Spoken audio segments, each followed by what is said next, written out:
आमिर लियाकत जी घरवारी दानिया शाह पारां मिल्कियत मां पंहिंजो हिस्सो वठण लाइ हिकु भेरो ॿीहर वकील जूं ख़िदमतूं हासिल करे वरितियूं आहिनि।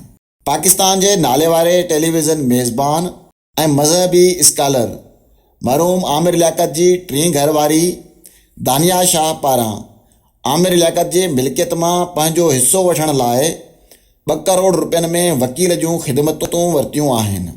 दानिया शाह ऐं मरहूम आमिर लियाकत जी अज़वाजी ज़िंदगी तमामु घटि वक़्त ताईं हली सघी हुई।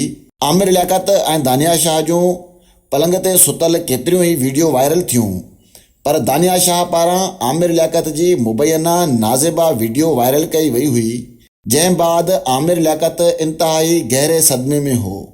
आमिर लियाकत दानिया शाह खे माफ़ पिणु कयो हो, पर कुझु ई ॾींहंनि में तन्हाईअ दौरान संदसि मौत वाक़िअ थी हुई। आमिर लियाकत जे मौत बाद संदसि टीं घरवारी दानिया शाह संदसि मिल्कियत मां पंहिंजो हिस्सो वठणु थी चाहे, तंहिं करे दानिया पारां हिकु भेरो ॿीहर क़ानूनी चाराजोई जो फ़ैसिलो कयो वियो आहे।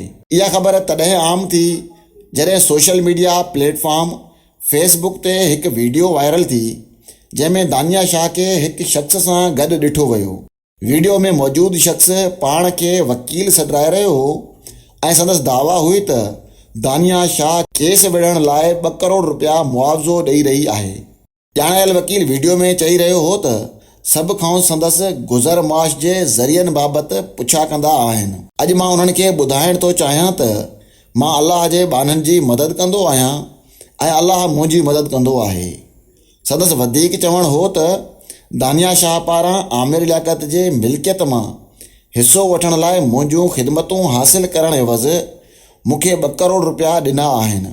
दानिया शाह पारां वकील खे 2 करोड़ रुपया ॾियण वारी वीडियो ते सोशल मीडिया वापेदारनि तरफ़ां मुख़्तलिफ़ तबसरा कया विया। संदनि चवणु हो त हीउ उहो वकील आहे जेको बेवाह खे बि तलाक ॾियारे सघे थो।